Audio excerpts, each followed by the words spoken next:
Hello everyone.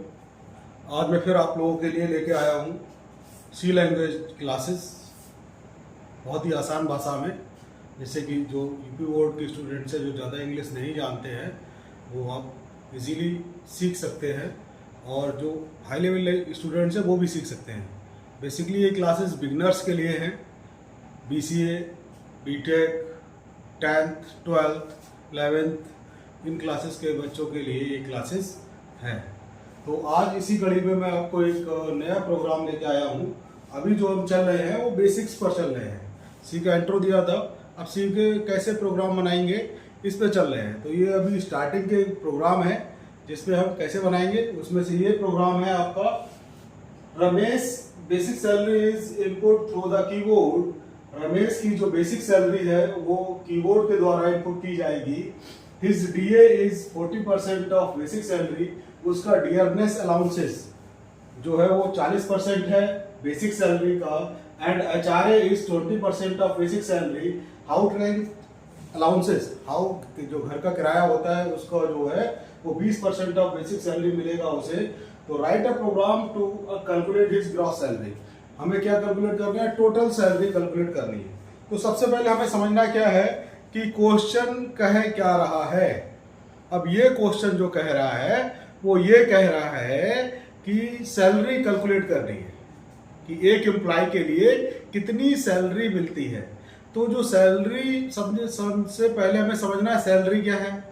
तो जो salary क्या है, जो नए स्टूडेंट्स हैं उनके लिए यही समझना बड़ा मुश्किल है कि सैलरी कैसे कैलकुलेट हो रही है, अलग अलग सैलरी क्या है।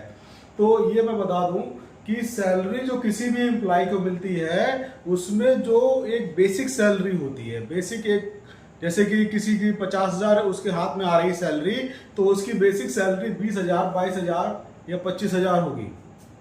ये पे स्केल होता है जिसमें हर एम्प्लॉय का पे स्केल निर्धारित होता है कि इस कैटेगरी के एम्प्लॉय को इतना पे स्केल मिलेगा। तो उसकी 50,000 जिसको आ रही है उसके हाथ में, तो उसका लगभग 20,000 या 22,000 उसकी बेसिक सैलरी होगी। अब उस पर अलाउंसेस लगेंगे कि उसको खर्चे क्या है, वो खर्चे मिलेंगे। तो उन खर्चों को मिलाकर वो सैलरी जो है वो 50,000 बैठेगी जाके। और वो अलाउंसेस मिलते हैं बेसिक सैलरी के आधार पर। क्यों? क्योंकि जिसकी बेसिक सैलरी ज्यादा होगी उसके खर्चे भी ज्यादा होंगे। जैसे कि एक क्लास का ऑफिसर है तो वो अच्छे होटल में जाएगा, अच्छे कार से घूमेगा, तो उसके खर्चे ज्यादा हैं। और एक एम्प्लॉय क्लर्क है तो क्लर्क के खर्चे कम है, क्योंकि वो एक क्लर्क जो है वो बस से भी जा सकता है, अच्छे होटल में नहीं खाएगा, घर पे ही खाना खा लेगा। तो ये इस तरह के खर्चे भी कम है।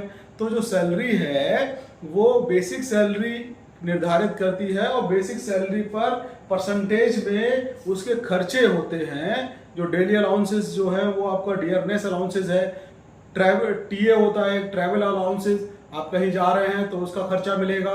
ठीक है, आपको घर का खर्चा मिलेगा, घर किराए पे ले रखा है, हाउस रेंट अलाउंसेस, घर के किराए का खर्च मिलेगा। तो ये सब मिला के जो क्या कहलाता है, ग्रॉस सैलरी कहलाती है, जो आपको मिलती है, जो किसी एम्प्लॉय को मिलती है वो क्या होती है, ग्रॉस सैलरी होती है। तो वो ग्रॉस सैलरी हमें कैलकुलेट करनी है। तो ये क्वेश्चन समझ में आ गया होगा, मुझे लगता है आप सभी को ये क्वेश्चन समझ में आ गया है। अब वही प्रॉब्लम कि हमें स्टार्ट कहां से करना है। सबसे पहले हम क्या लिखेंगे, has include stdio.h, has include conio.h। ठीक है, ये तो हेडर फाइल इंक्लूड करा लेंगे। उसके बाद हम क्या लिखेंगे, void main, यही तो लिखते हैं, void main स्मॉल में, पैरेंथेसिस ओपन क्लोज, और यहाँ पर ये इसका कर्ली ब्रेसेस स्टार्ट, मतलब ये बॉडी स्टार्ट हो गई मेन की। अब मेन के अंदर सबसे पहले हमें क्या देखना है कि इन वेरिएबल कितने लेने हैं। तो यहां पर आप देखिए, Ramesh basic salary input through the keyboard, keyboard से इनपुट कर रहे हैं, मतलब हमें बेसिक सैलरी स्टोर करानी है। बेसिक सैलरी स्टोर करानी है, और बेसिक सैलरी कैसी होगी, रुपयों में।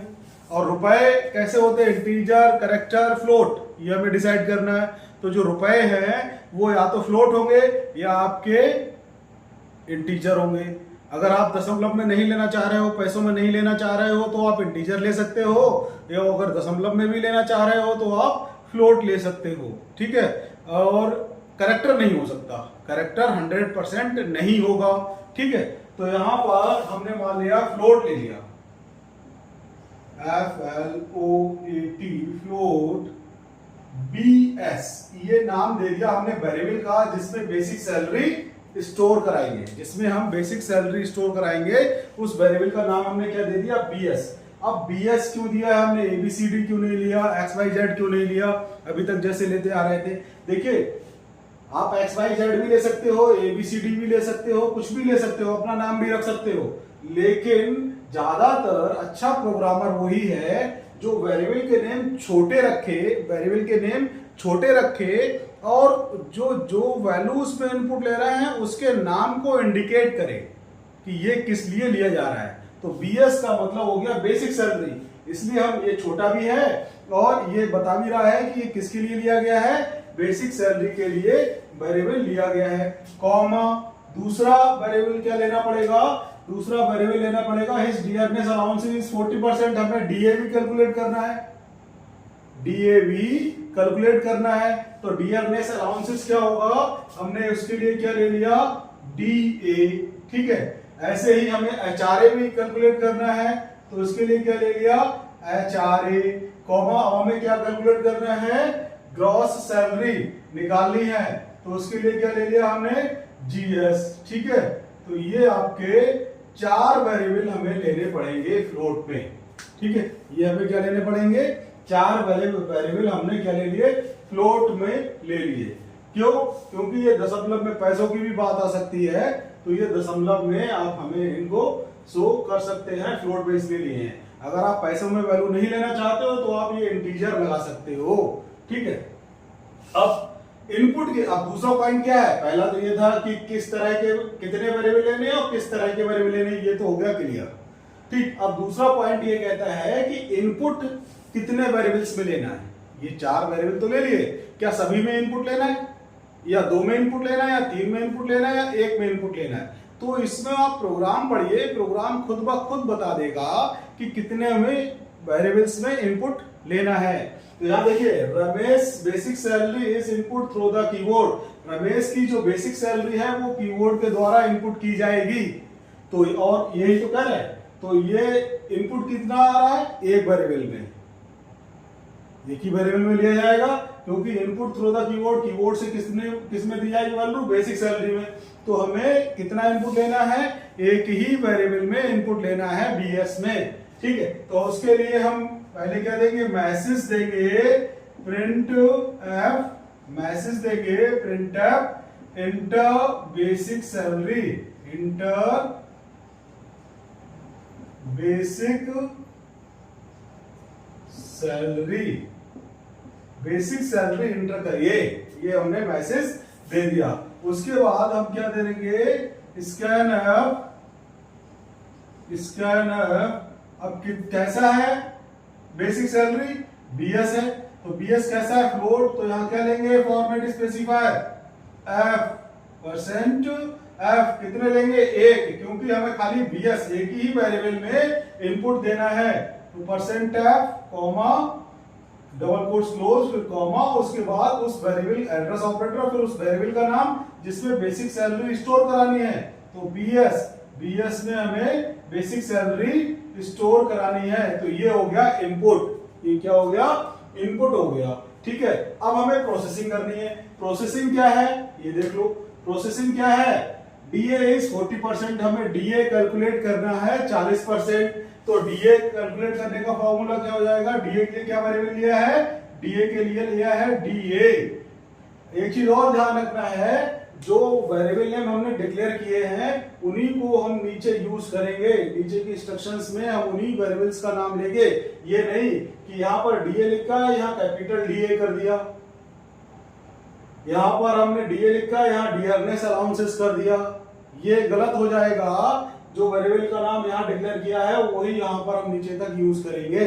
ठीक है, अब यहाँ ये मैसेज है, अब आप कहोगे यहाँ बेसिक सैलरी क्यों लिख दिया, ये मैसेज है, ये ऐसा ही प्रिंट होगा, इसमें वैल्यू स्टोर नहीं होगी, ये वेरिएबल नेम नहीं है। ठीक है, ये मैसेज है, तो इसमें यहाँ बेसिक सैलरी पूरा लिख दिया है। वैसे देखिए यहाँ BS लिया है, तो यहाँ पे भी BS लिया है, जो इनपुट आएगा वो कहाँ चला जाएगा, BS में चला जाएगा। तो सेम नेम रहना चाहिए, ठीक है। ये डिक्लेरेशन में कुछ और है, जहां आप वेरिएबल में वैल्यू ले रहे हो या प्रोसेसिंग कर रहे हो या आउटपुट दे रहे हो, वहां वेरिएबल अलग नेम के हैं, तो ये गलत हो जाएगा, ठीक है। ये बात ध्यान रखने की है। तो DA इज इक्वल टू क्या हो जाएगा, बेसिक सैलरी का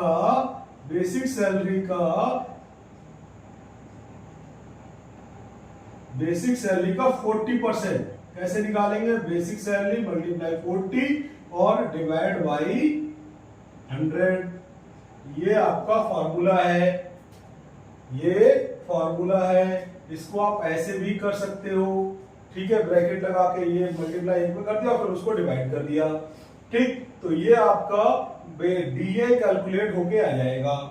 ऐसे ही HRA कैलकुलेट करेंगे, HRA is equal to BS multiply 20% of basic salary. Clear, ये आपका फॉर्मूला हो गया DA और HRA का। अब ग्रॉस सैलरी निकालेंगे। ग्रॉस सैलरी क्या होगी, GS is equal to basic salary plus DA plus HRA। ये हमने क्या निकाल ली, ग्रॉस सैलरी निकाल दी, ठीक। अब हमें प्रिंट क्या कराना है, write a program to calculate his gross salary. उसकी ग्रॉस सैलरी निकाली है, उसी को प्रिंट कराना है। तो हम यहाँ क्या लिखेंगे, ग्रॉस सैलरी को प्रिंट कराने के लिए आउटपुट किसमें देंगे, प्रिंटफ में। प्रिंटफ क्या लिखेंगे, सबसे पहले मैसेज देंगे। तो सबसे पहले मैसेज क्या होगा, gross salary is equal two percent F लिखेंगे, क्योंकि ग्रॉस सैलरी किसमें, फ्लोट में, और डबल कोट्स क्लोज कॉमा, और यहां पर GS आ जाएगा। क्लियर, और ये गेट CH फंक्शन लगेगा, और ये प्रोग्राम क्लोज हो जाएगा। अब ये आपका ये पूरा प्रोग्राम हो गया, जिसमें कि ग्रॉस सैलरी कैलकुलेट करने का है।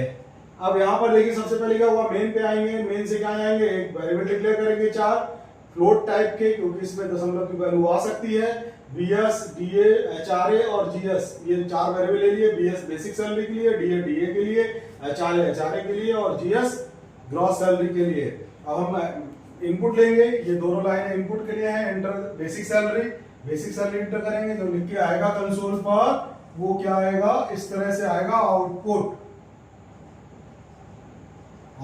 क्या आएगा, सबसे पहले आएगा इंटर बेसिक सैलरी। जो वहां लिखा होगा वही सेम टू सेम आएगा, बेसिक सैलरी। अब आपने मान लिया यहां पर लिखा 10,000 दिया, तो 10,000 दिया बेसिक सैलरी। अब बेसिक का 40% कितना हो गया, 4,000। तो 4,000 तो DA आ गया। HRA कितना हो गया, 2,000। तो 2,000 HRA आ गया। तो ग्रॉस सैलरी क्या हो गई, 10,000 प्लस 4,000 प्लस 2,000, तो कितना हो गया, 16,000। अब 16,000 प्रिंट हो जाएगा। तो यहां क्या आ जाएगा,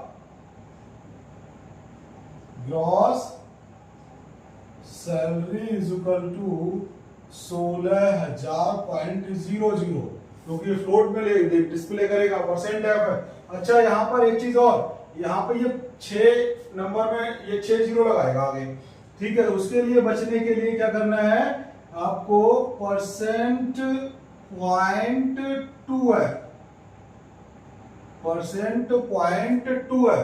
पॉइंट 2 का मतलब है दशमलव के बाद 2 डिजिट तक के वैल्यू डिस्प्ले करे। पॉइंट 2 का मतलब है दशमलव के बाद 2 डिजिट डिस्प्ले करे, उससे आगे की डिजिट डिस्प्ले ना करे। पॉइंट 3 का मतलब क्या होगा कि यहां पर 3 डिजिट डिस्प्ले करे दशमलव के बाद। पॉइंट 4 का मतलब क्या होगा कि यहां पर 4 डिजिट डिस्प्ले करे दशमलव के बाद, 4 डिजिट तक का आंसर दिखाए। और अगर पॉइंट 0F कर देंगे तो क्या हो जाएगा, कोई भी डिजिट डिस्प्ले ना करे दशमलव के बाद, ठीक है। तो ये इस तरह का आंसर आपका आएगा, ठीक है। तो ये समझना है कुछ चीजें समझनी है कि प्रोग्राम को देख के सबसे पहले हमें क्या डिसाइड करना है कि कितने आपके वेरिएबल लेने हैं, उनके नाम क्या रखने हैं और उनका डेटा टाइप क्या होना चाहिए। फिर इनपुट कितने में लेना है, सेकंड स्टेप क्या होगा, इनपुट कितने वेरिएबल्स में लेना है, जितने वेरिएबल्स में इनपुट लेना है वो इनपुट ले लेंगे, पहले मैसेज लिखेंगे उसके बाद इनपुट ले लेंगे। फिर प्रोसेसिंग किस पे करनी है, प्रोसेसिंग का ये हो गया, प्रोसेस कर दिया हमने, ये तीनों लाइनें जो है ये प्रोसेस की है, ठीक है। फिर आउटपुट दे दिया, gross salary is equal to % और जीएस, ये हमने आउटपुट दे दिया, प्रिंट करा दिया। फिर गेट सीएच लगा दिया और उसके बाद प्रोग्राम क्लोज कर दिया। सबसे पहले क्या लगाएंगे, Alt F9 दबाएंगे जिससे कि हम एरर चेक करेंगे, ठीक है। और फिर क्या दबाएंगे,